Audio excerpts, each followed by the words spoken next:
And before we start, obviously we know you personally, but for the people who are listening, would like them to get to know you better. So we're taking this as an opportunity for you to give us a life journey, your life journey, like what's brought you here today. Because obviously we know all your activity as of now, but yeah, we would like, just summarize it, as much as you can. My name is Tsenaye Namushinga. I am the founder and CEO of Namcave Technology CC, as well as an electronics and computer engineering student at the UNAM JETS campus.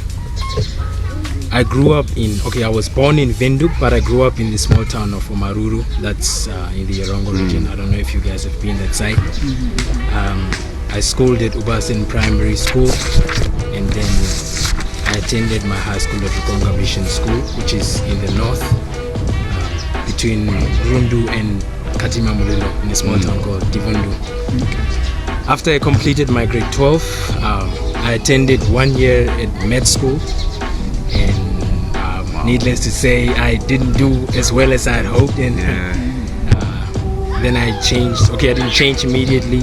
I took a gap year to just reorder my life, try to see what kind of direction I want to be in, and then of course I started engineering in the year 2020, and here I am. Here we are. Here we are today. It's a beautiful thing. That's great, and obviously we would love to highlight your most recent work. That has really caught the interest of most of us for sure, and it's like you said, it's called Namcave Technology. Yeah, we were very interested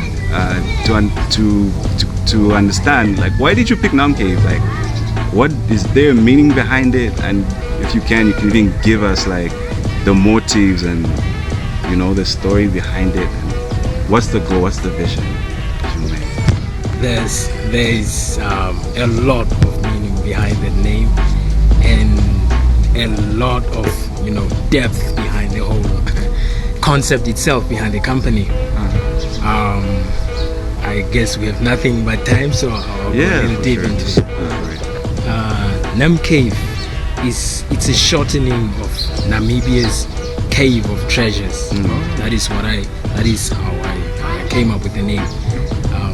And it probably kind of sounds silly, but then the reason was a lot of my life has been spent reading books and just a lot of fiction books, and it has always fascinated me, like this concept of just something being out there, perhaps in a dark cave or a mountainous area, and then you're exploring and you wander upon this thing, and it's like treasure, gold or something like that, which is how I came into the idea. It didn't come fully fledged, of course, but then as I was doing bits and pieces of reading and things, it just started forming there, and it's like not by an act of my brilliance or something, but it was something which came to me as if I just found it. I just discovered this gold mine, and no one is doing this. No one has any notion of this kind of thing, or to starting something like that. So it was like discovering a cave of treasures for me. Wow, that's so poetic, man, I must say. Yeah. And another thing is, it's an e-commerce site, right? And people are going to be selling their items on this. Other people are going to be scrolling and trying to buy. And we want to create an experience whereby if you're coming on the site, right, you should be excited to see like what wonderful product am I going to discover. What are our people selling, like Namibian sellers and merchants and things. So the whole buyer experience should be like someone also experiencing the same thing that I did when I discovered this idea. I mean, I guess it's always important, like, to stress the treasure, and it's very enchanting. I like that, it's really nice in the ears as well. Thank you. And so having said that, like, what was there? What was the gap in the market? Like, what led you to notice, like, hey, you know what? If I made an e-commerce, franchise of some kind, this is the value that is being lacked as a service to be provided. Like, how did you come to that? And did you find it? Did it find you? We just like you to like elaborate on that. Well, it was a process of mutual finding. We I had a feeling you're going to say that. Yeah. Well, the honest truth is, it wasn't my first idea. It wasn't my first business idea. The first thing I thought about it's a similar concept. Okay, when I was at med school, right, that first semester was fine, but then after, when I decided that I wouldn't be going back, that's when I started like doing research into what kind of businesses can I do, can I implement that are not currently being implemented. And the very first, I came up with a few ideas that I'd note them down, and as they kept coming, I had a little notebook where I just write them and then let them grow. Precisely. Well done on that. Right? Yeah. And the first, you always keep a notebook. You had that? Always. It was. For sure. And the first idea that came to me was like an Uber service, taxis, hailing taxis, and having people not using like their funds or something, but just paying through an app or something like that. And it seemed like such a brilliant idea to me at the time. And it is a brilliant idea, but because of that, I was really afraid of starting to work on it and bring it into reality. I kind of just protected it and thought, maybe this is not the right time, maybe I'm not ready, or I can't do this or something like that, right? And I just kept it in the background with my other ideas, and I left med school. I decided I'd start learning programming. I was in 19, so that I could build this app. About, I don't know exactly when, while I was still procrastinating, someone released an app called Taxi Connect. Taxi Connect. And I thought, why didn't I had this idea.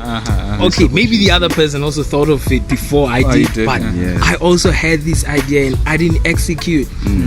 So I went now through the list of remaining projects, and I realized, okay, now I can't wait. I have to do something. And then so I started developing more the e-commerce, because that is one of the markets that I realized it's lacking. No one is doing the kind of service that we are going to be providing. Exactly. So I started developing the concept,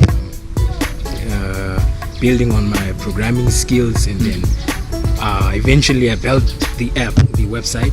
Took me the better part of 6 months, give or take, and then registered the company, and here we are. Okay. Here we are. So what I heard from that, is the creativity aspect as well. You always find a lot of people hoping to do something with technology and stuff like that, and the common problem is no one has any ideas. So from the way I understand it, to some degree, you can actually do certain things that make it easier for you to come up with more ideas, or obviously it's unique to different people, but like obviously you don't need to tell us everything, because you're still in the market here. Well, yeah. But like I would just like, from your point of view and how you understand it, like what's the best approach to coming up with ideas that are viable for adding value and creating services? Well, you need to, it's an identity shift, and this is something I would say, I'll freely admit, it wasn't easy for me as well, but if you stick with it, it'll come to you. You have to switch from the mind of a consumer to a producer, right? we consume a lot of things. Yes, We do. You consume music, you listen to music, you use social media, you use any number of things. You go to this guy to repair your phone or to put on a cover for you, something like that, right? You're consuming. What you need to do is, what if instead of listening to music, I also try, even if you don't do it all the time, but I also try to create my music. If it's, whether it's making beats, learning an instrument, I learned the guitar. Instead of, spending the 3 hours scrolling on Facebook or Instagram, what if you just take 30 minutes to say, okay, let me see if I can build something similar, or let me just spend this 30 minutes, learning a skill, right? Whether if you want to go into programming, you don't need to have a brilliant idea at that time, but just stay, learn those arrays or whatever language you're learning about, and as you learn, as you grow into it, it starts coming to you. Okay. It starts coming to you. I learned an instrument. I build games, even though I play games, sometimes I build them, even if it's a small thing. And I'd write. I like reading a lot of novels, but I'd also write my own novel. Yes, you need to create. That's how it's like a muscle. The more you use it, the more it grows. Yeah. Okay, so talking about creating, interesting that you say that. There's a book called The Richest Man in Babylon. I don't know if you've read it. I was gifted that book by the First Lady. Wow. First Lady. Wow. Yes. Wow. So The Richest Man in Babylon basically serves that concept that you're talking about, that we think that the moment you get some amount of money, some amount of salary perhaps, you think that it's all for you, but it basically talks about the concept of keeping some for yourself. You pay yourself exactly of all you earn. Wow. Yes. Amazing, right? Yes. So that's the concept, and looking at what you're saying about consuming less and getting to produce more, meaning that will provide a way for you to do that, right? And everything. And so I guess, what are some of the innovative ways, in which, to do that, such that it's not too painful, to say that we can, there's a lot of outbound financing and businesses, especially from young people. How do we do that? How do we, what interesting, what would Tsenaye do? Yeah. What I did was, here's the thing, and this is really, it's something that saddens me, and it's something that I hope I can get people to to switch from.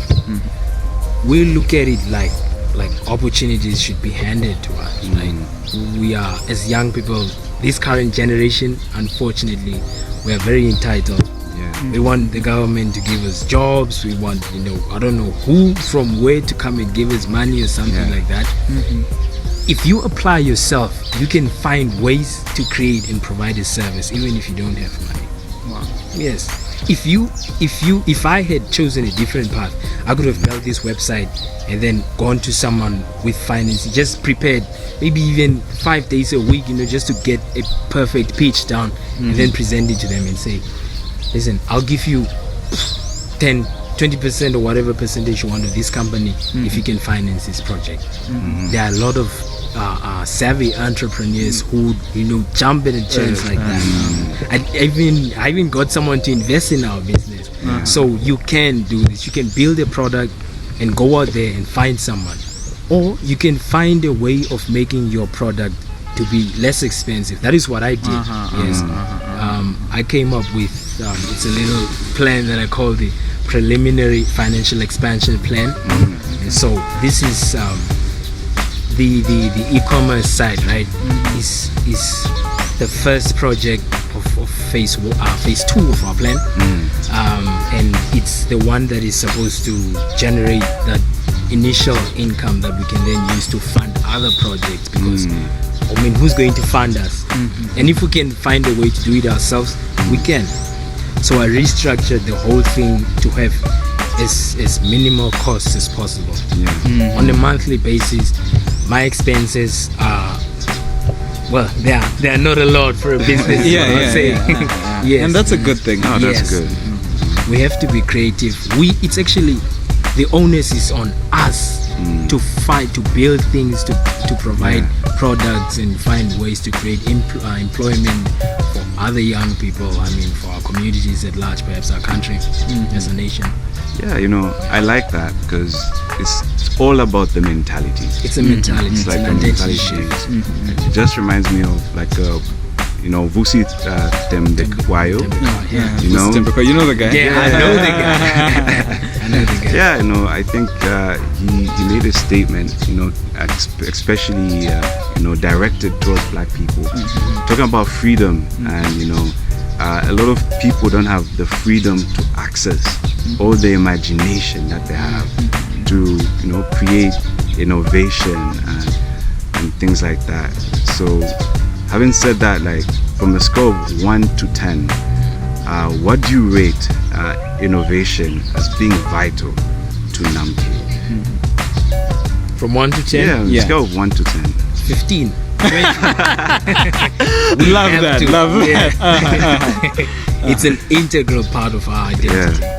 So, would you say that the quote that is talking about, it also says something about us having to free our minds first. I guess that's innovation. Limiting beliefs. Exactly. Yeah, We have limiting beliefs. The thing is, those are some of the mental barriers that you have to like break through To if show. you want to, if you want to create something. So would you say that innovation is the bridge between what we have and what we don't, and somewhere ahead lie our dreams, something like that? Would you say that? Definitely. See, here's the thing. Innovation, right? Change, evolution. This is how we, as humanity, have gone through. This is how civilization grows and moves forward, right? I don't know. Okay, some people have religious beliefs, but I mean, hypothetically speaking, let's say going through evolution, there was a time when we used, tools, right? Maybe you use sticks and whatever, and then from that it moved to tools built from stone. Someone thought, rather than using sticks, if we use stones and if we engineer it this way, it might be more efficient, right? And then we moved to the iron, to bronze, and then the Iron Age, and now we're in the Information Age. It's exactly the same as that time back then. Exactly. If we can find ways to make life easier for people, to make things faster, more efficient, society will always reward you. This is why Elon Musk is the richest man on the planet. Indeed, for sure. Not because he's exclusively financially driven, but because he's creating things, he provides a kind of service that is beneficial to humanity as a whole. He's an innovator. Yeah, he is. I love Elon Musk. Me too. And what's great about him too is something that's really understated, and his entrepreneurship. Yeah. He's a very good entrepreneur, and I'm pretty sure if anyone's been like following him and stuff like that, you've seen how harsh it is, his failures, his ups and his downs. And I remember scrolling through Twitter, and I saw one of his quotes. I mean, I can't remember it word for word, but he said something of the effect like, if you really need someone to give you a hug and make you feel better all the time, entrepreneurship is not the thing for you. I can totally relate to that. So in that context, I just wanted you to let us know your experiences and how that resonates with you as someone who's been trying as an entrepreneur, right? You've been putting in everything you can, you take all the risks, and what's your experience with entrepreneurship in that context? Well, the beginning was very, very difficult for me. I was never really an entrepreneurially driven or that kind of person, business minded and everything. I rather just stuck to books and my grades and everything. And okay, I'm going to forego modesty to just be honest here. From my primary school all through high school, I was a very high achieving student. I performed at a very high level. That's all I cared about, and I kind of came to identify as that guy, Yeah, the yeah, smart yeah, guy, yeah, yeah, right? Yeah. What happens with this, and it's a tragedy because some of the smartest people get balled into these little identities, and that kind of identity doesn't allow you to make mistakes, right? If you fail at, not if you fail a test, if you get 80 or 70% instead of the 90 that your teacher is expecting, they come and say, what's going on? Why you're not studying anymore? Have you found girls now or something like that, right? And you kind of start viewing failure as this, this is something bad, and that's not me, right? But then I went to med school, and then I faced my first major failure, and it was like, it was horrible. It was horrible. But after all that, after the initial shock wore off and everything, I felt free. Right? I wasn't this smart guy anymore. Yeah, exactly. I could make mistakes, so I made them, all of them. I tried things, I decided I'm going to start a business, I'm going to learn to code, I'm going to build this website. I did, and there were difficult times. There were times when I didn't know what I was doing. I'd call bank managers, and halfway through the conversation, the person would say, like, if you don't know this, why are you calling me or something, right? And then you are a young person, and people don't really like have that confidence in you. We released Cave, and since I'm the senior developer, all those, there were a lot of bugs. Like, people were texting me and saying, I can't sign in, there's just this loading screen or something like that. And it felt horrible, like the public is seeing you failing or everything. But by this point now, I'm used to it. What I've come to realize is, in order for you to grow, you need to fail. Right? Failure comes from doing things that either you don't know or that are beyond your current skill level. Right? You're operating outside your comfort zone. Exactly. If you are, let's say, right, just to conclude it, if you wake up in the morning and say, okay, today I want to do 10 push-ups, right? Maybe you've done a couple of push-ups in the past, and you can comfortably do 10. Right? So you do 10. You've succeeded, right? That's a success.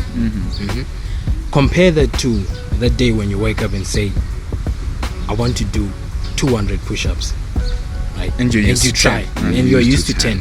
You try 200 and you fail horribly, right?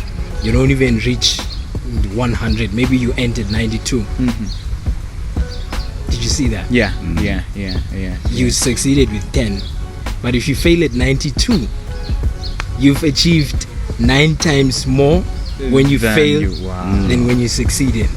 That's still a failure. Yes, it's still a failure, but that is what failure is. I'd also like to ask you a question about hustle. Hustle. Yes. Hustle. Exactly. Yeah. What's the question? So, in your view, because obviously, if it's not evident at this point, you've been kind of doing like a side hustle or an entrepreneurship. So, I would like to ask you, what is the difference between a hustle and a hustler and an entrepreneur? And if there's any difference, can you explain them? And how to scale from well, 1 to 1. A hustler, a hustler and entrepreneur. Well, hustler, the way we use it, okay, I'm not, I'm sure you're not referring to like the. Well, we're not talking about like the hustler, like the hustler, yeah. No Akon young hustler getting money. No. To me, there's no difference. Really. Okay. There's no difference. The skills that both of these things require are the same. The obstacles you'll face are the same. What the slight difference is, okay, has a side hustle and an entrepreneur. No, it's maybe scope. A hustler is small time, but then grow into an entrepreneur. Yes. You might have started selling sweets, but then now you are and that's almost every entrepreneur has a story like that. Yes. Selling sweets story. Exactly. So with with your interacting customers, right? How have you managed to sort of kind of forge a relationship of some sort with them, and how has that impacted your communication skills personally? Taking you back to when you said people would call you and talk about bugs and everything. Yeah. Well, this is something that usually with startups, especially technology startups, what you have God, I forgot the term, but there's a term for this. There are always those people who can identify the potential of the idea or product like before it's something big, right? Okay. Yeah. And for now it's just something small, no one really cares about it. But then you always have those first people who come who know where the thing is going. They don't care whether you have $1,000 or something. They'll help you through it, and then that's how you learn to grow. So interacting with them, of course, having all these issues was Exactly. it wasn't okay, like it was a problem, but they were patient, and I interacted with them, and we worked through all of it. But people are still not really trusting of e-commerce as a concept. It has a bad rap in our country. People will tell you to pay maybe an 80% deposit and then disappear with the money. So like people still don't understand that the whole we're different. concept. We're different. We've put protocols in place to prevent things like that from happening. We ourselves are not disappearing anywhere because we are a registered company. Yeah, exactly. We are subject to the financial laws of the country. People can sue us if we were to try anything. So the whole thing is safe, but we still have to, and I've been working on a strategy with my team to get people to raise more awareness, to get people to try out the platform, and then see that it's a safe experience, which is what we are all about, creating a cyber safe platform where people can engage in online retail. Okay. So talking about your team, one time I was watching this particular show called Africa Business Heroes, and it's basically a platform started by Jack Ma to fund African entrepreneurs. So one time he's talking to this entrepreneur who started an e-commerce website as well. So he's looking at the portfolio of the company, and then he's like, oh, but I see here that you've got a team of smart people. And he said it more as a joke, but he kind of meant it. He's like, I see your team is full of smart people. Personally, I do not like leading smart people. So what is your leadership philosophy? I feel like that is a question that I would want to ask you. What is your leadership philosophy? My leadership philosophy. Yeah. Well, What is it? This is something that because I didn't really view myself as a leader, so I tried to see if reading and learning about this could really grow the skills. But I just leading, right? The way I lead is by example. Okay. I don't ask my team to do something that I wouldn't, right? That you wouldn't personally That I wouldn't do, right? I offer them the respect that because what happens sometimes with leaders is we grow egotistical, and There's a you whole want lot. to be an autocrat or a dictator or something like that. No, I try to engage with them and listen to them. Of course, there needs to be someone making the decisions, but then with smart people you can delegate so much, and they come up with so many ideas. I just coordinate and make sure that we are working as a team. There's no conflict, and I create an environment where we can all flourish. So we are all leaders, I can say. Yes. So talking about that, and you having such a team, right? I don't think we can talk about leadership without talking about vision. I guess why Jack Ma say that is because then we have a lot of visions coming in from different angles, and you don't know which one to follow and which one not to, and there's a whole lot of that going on. So having said that, like looking at your vision for NamCave and what you've set for yourselves as a team and as a company, how do you plan to make it sustainable for the future? Our vision is a very long-term vision, and Nam Cave's vision is a small part of a larger plan that we have. Right? Interesting. How we are going to make it sustainable is our whole process. The whole concept of Nam Cave is not exclusively financially driven, right? Okay. We are, of course, we are not a charity. We are trying to make money here, but that's not the main aim, right? We are trying to create something that can give our lives purpose and meaning, right? As a doctor, you save lives, right? As an entrepreneur, you make money and come back to your fancy mansion with your 10,000 cars, but what kind of impact do you have in the community? Exactly. What kind of positive contribution are you making to your fellow countrymen? Right? Nam Cave is built as a project that can have a positive impact on the community as well as generate income for ourselves. Okay. That's why we don't sell, we don't charge people for selling on the platform. Neither do we have charges for any of the seller plans. We charge a commission on every purchase, every confirmed purchase that is made. That means we don't make any money unless we make sure that these people are selling. Unless the sellers are making money, because that's the only time we make money. So we are motivated to make sure that your products sell, and we can also generate a profit. So talking about that, right? I feel like that is a very honest approach to how you run the business, because it gives you a chance to look in the mirror as a business, as a business, and and reflect on yourselves that we are not making money because they aren't, and that if they aren't making money, then we're not serving our purpose. Right? So bringing this to a more personal level, when you look in the mirror every morning or whenever you can, what do you tell yourself to keep going?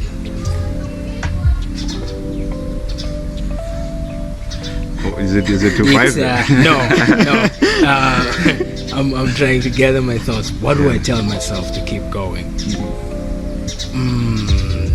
I don't have to. It's rather at the end of the day. Wow. Right? When I'm before I go to sleep or something, I look back on my day and try to determine, like, did I do what I set out to do? Did I stick to the plans I made today? Did I keep to my code? Did I uphold the virtues that I respect? If all of that is true, then I'm happy. I wake up in the morning, I exercise a little bit, and then I set my plan for the day, and then I go. Okay. Talking about you personally, as Tsenaye, so you talked a bit about reading, and we love books. We love to, everyone should be reading. Everybody should love books. So can you tell us what books have been, I guess, the most impactful, and what books you read or listen to, and what would you think about, figures like Jocko Willink, and what impact have they had on your life? Jocko Willink. Interesting that you should mention him. Well, I have read many. The list is extensive, and having to choose between all of my favorites would be a little difficult. But in I would say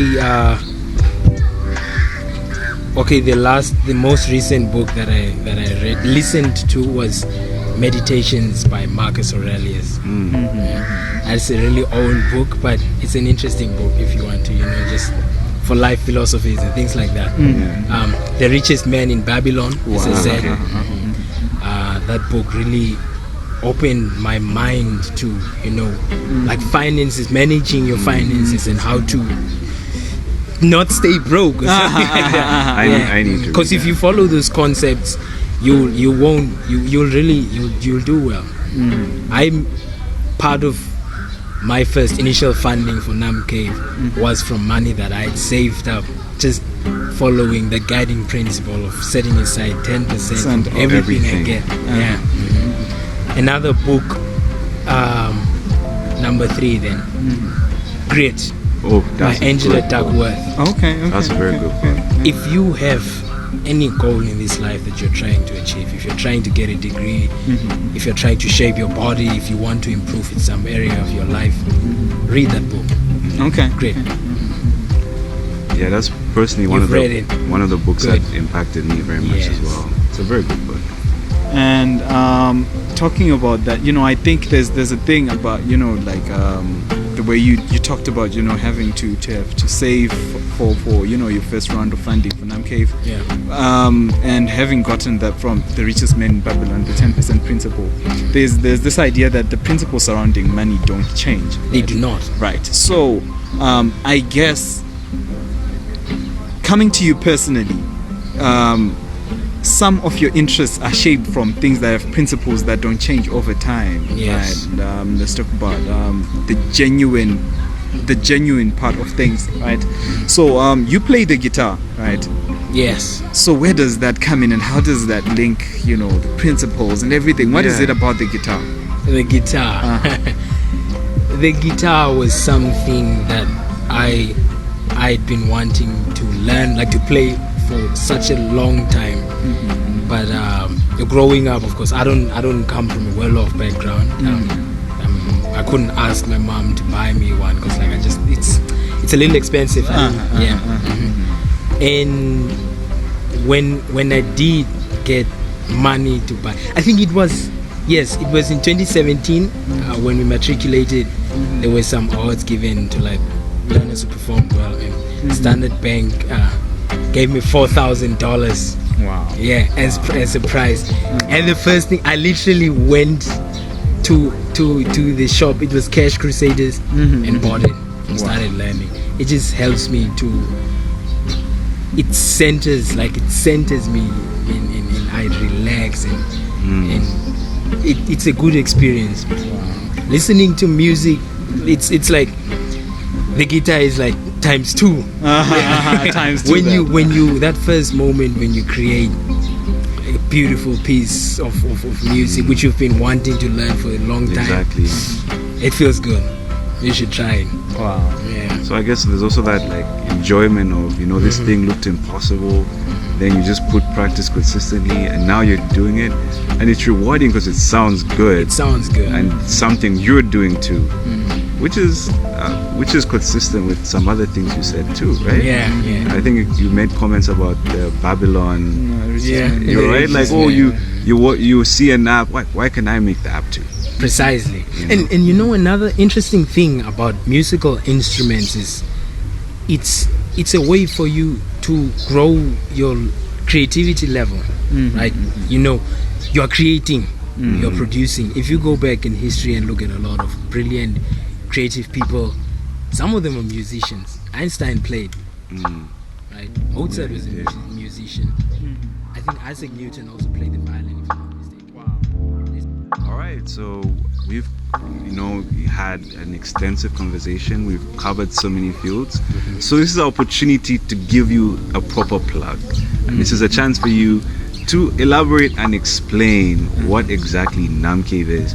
So people can go and people have an idea of what they're getting into after being enticed and being interested by everything we've said. So what is NamCave? What does it do? What is it What for? makes it safe? Yeah, what makes it safe? Namcave.com.na. Well, it's an e-commerce platform, right? It's an online shop basically. The difference is we don't sell any products. We allow people to register as sellers and then list their products on the site. From this point, another person can then come and buy these products from the site. Currently, we are using a credit system whereby someone has to top up their credit and then they can use that to buy from the site. This makes it more secure because you don't have to enter your bank details or anything like that on the site. And then, so how a transaction happens and what really is our selling point, because this is where the safety part comes in, is let's say I'm selling something on the site, right? And you order this product. the price of that product or the subtotal of that amount would be deducted from your buying credit, but it wouldn't come to me as a seller. It will go to the, of course, the credit is just updated in our databases, right? I cannot access it. Once I deliver the item that you ordered, right, you get a notification where you have to confirm that, okay, this person says they deliver the item. Is it true? Once you confirm, then I can now withdraw that buying credit, right? Because the credit is then transferred to my seller wallet. Yes. So it's like you come with money, you give it to Namke first. I bring the product to you. You confirm to Namke, okay, he gave me my product, and Namke gives me as a seller the item. Okay. If at this point you realize that, okay, this person is saying they delivered but they never delivered, then you report the order. We investigate and we take the necessary steps from there. We have to find out whether the fault is with the buyer or the seller, because we are trying to protect both the buyer and the seller. If a seller delivers an item and then after 24 hours there's no confirmation, then they can notify us to investigate. That's the whole. We are a facilitator. We are trying to. We are a facilitator. We are bringing together buyers and sellers.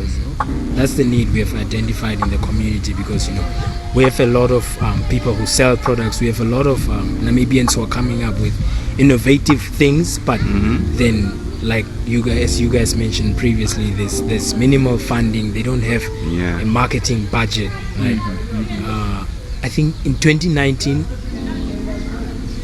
Amazon spent about $4 billion just on marketing. Wow. So you can understand, this is a platform that is already well identified, established, generating profits. But if they're still spending so much on advertising, marketing, you can understand why it's important. So if you as a seller want to participate at that kind of level, how cannot possibly restrict your advertising to social media, WhatsApp, Facebook, where your product has to compete with memes, funny videos, and all of that for your viewership's attention. People just skip through that. So we want to come in and provide a platform where sellers can advertise their products and so I guess we all agree that this was a beautiful conversation, so impactful, and very impactful. Getting to talk to you, we really share the passion, the love, the way you just talked about your product right now. I'm like, wow. Thanks, man. It's an amazing thing, and would really love to thank you for this opportunity you gave us to talk to you. Likewise, thank you guys for having me on the platform. All the best in your ventures. And as for me and my co-host Tsenaye, I guess you will agree, man. Most definitely, man. A lot of values, tidbits, things people can take from it. Very small, intricate things, all the way from taking notes and stuff like that, all the way to mentality. Do not forget the notebook. If you forget everything else, don't forget the reading. notebook. So, what you said is very exemplary of what it should be like if this is what you want to do. And I feel like if anyone's watching this and they want to do something similar, I feel like they really should be like low-key taking notes. Yeah, it was very good. Very, very good. So thank you, everybody, and until next time, cheers for now.